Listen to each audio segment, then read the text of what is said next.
السلام عليكم ورحمة الله وبركاته. أهلا بيكم في قناتي دبري ووفري في مطبخ نوجة. النهاردة بقى هنعمل مع بعض كده زي ما احنا شايفين صينية الكنافة اللي طبعا كلنا ما بنستغناش عنها في رمضان، سواء بقى كنافة محشية، كنافة سادة، زي ما انتي بتحبيه. الكنافة اللي انتي بتحبيها اعمليها.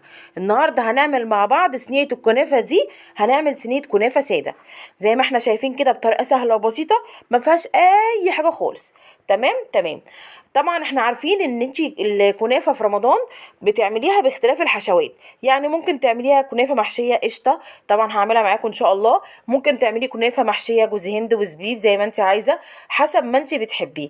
انا حبيت اول مره اعمل لكم فيها كنافه، عملتها لكم كنافه ساده. هنبدا مع بعض ونشوف مكوناتنا ايه، ونقول مقاديرنا ايه، ونقول بسم الله الرحمن الرحيم.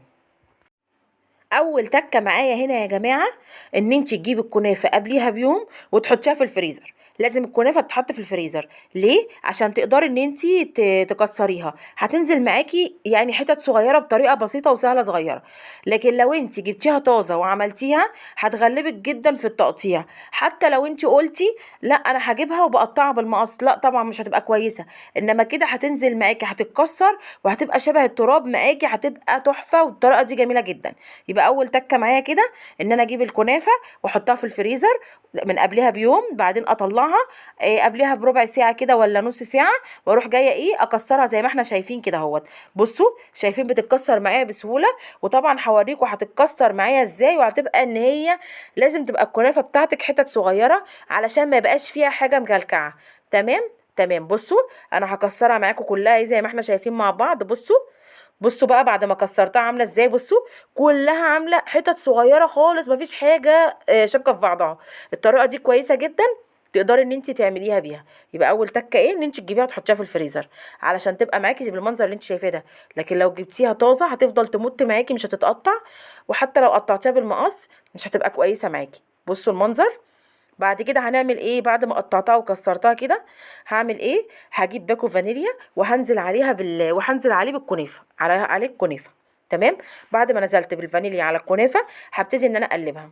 طبعا زي ما احنا عارفين انا ماشيه معاكم خطوه بخطوه، بحيث لو انت مبتدئه ما بتعرفيش، بس ان شاء الله الناس كلها بتعرف تعمل كنافه، هتقدري تعمليها بالطريقه دي سهله خالص ومفيش اي مشكله. بعد ما عملت كده طبعا انا كنت مسيحه السمنه بتاعتي، السمنه بقى اللي انت بتحبي تعملي بيها اعملي بيها. سمنه بلدي، سمنه عاديه، اي سمنه متوفره عندك. عاوز تعمليها بزبده، اللي انت متوفر عندك اعملي بيه. طبعا بعد ما بتحطي السمنه على الكنافه لازم تشربيها كويس جدا جدا. تشربي السمنه للكنافه بتاعتك، ما يبقاش فيه اي حته في الكنافه ما فيهاش سمنه، لازم تبقى كلها متشربه. بصوا طبعا انا انت ما تنزليش بالسمنه كلها مره واحده، اعملي حاجتك واحده واحده. يعني يعني انزلي بنص السمنه. بعد كده بعد ما نزلت بنص السمنه وشربتها حطي عليها معلقتين سكر. ممكن تحطي معلقتين سكر عاديين او تحطي سكر بودر، المتوفر عندك اعمليه. يعني عايزه تحطي، عايزه تستغني عن الخطوه دي استغني، بس انا بقولك حطي عليها معلقتين السكر علشان خاطر هتديها يعني تبقى طعمها مظبوط كده في السكر بتاعها. وتقلبي السكر كويس مع السمنه اللي انت نزلتي بيها على الكنافه. وبعد كده بقى هتبداي تنزلي تنزلي ببقيه السمنه بتاعتك. طبعا انت عارفه مقدار السمنه، عينيكي ميزانك، زي ما انت عارفه ان الكنافه دي بتحب السمنه كتير، ما ينفعش تعملي فيها السمنه قليله. بس طبعا عشان الظروف اللي احنا فيها والغلا وكده، برضو ما تافوريش في السمنه، خلي كل حاجه معاكي بالمعقول. بصوا طبعا انا شربت كل السمنه بتاعتي للكنافه زي ما احنا شايفين. بصوا زي ما احنا شايفين كده مع بعض.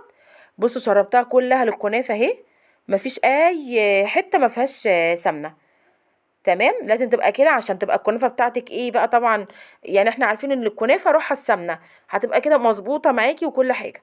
تجيبي بقى الصينيه بتاعتك، ما بتدهناش طبعا اي حاجه لان الكنافه فيها السمنه بتاعتها، وبتنزلي بيها في الصينيه بتاعتك.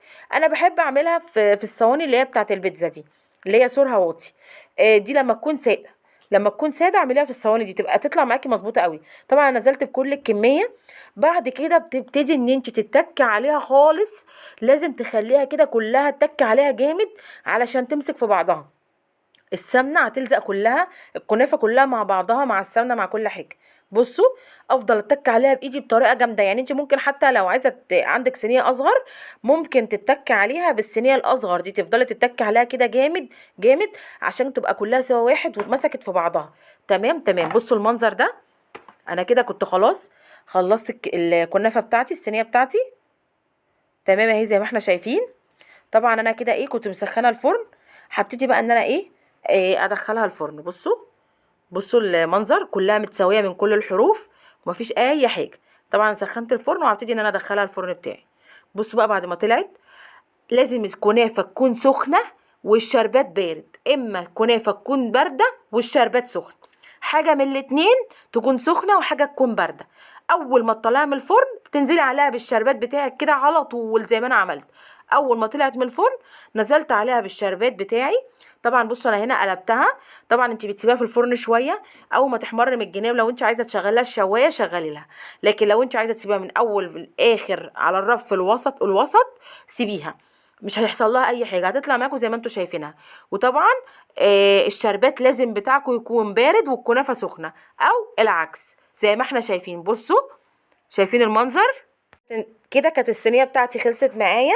طبعا اول تكه زي ما انا قلت لكم، الكنافه لازم تتحط في الفريزر من قبلها بيوم. تاني حاجه اديها السمنه بتاعتها المظبوطه عشان تطلع معاكي مظبوطه. تالت حاجه لازم الشربات يبقى سخن والكنافه ساقعه، او اول ما تطلعها من الفرن وهي سخنه تحطي عليها الشربات ساقع. ما ينفعش حاجه من الاتنين، تبقى الاتنين يبقى سخنين. يا رب كده تكون وصفتي خفيفه على قلبكم وعجبتكم، واكون بقدر افيدكم ولو بمعلومه صغيره. ما تنسوش بقى اللايك والاشتراك في قناتي دبري ووفري في مطبخ نوجة، وربنا يحسن ما بين ايديكم.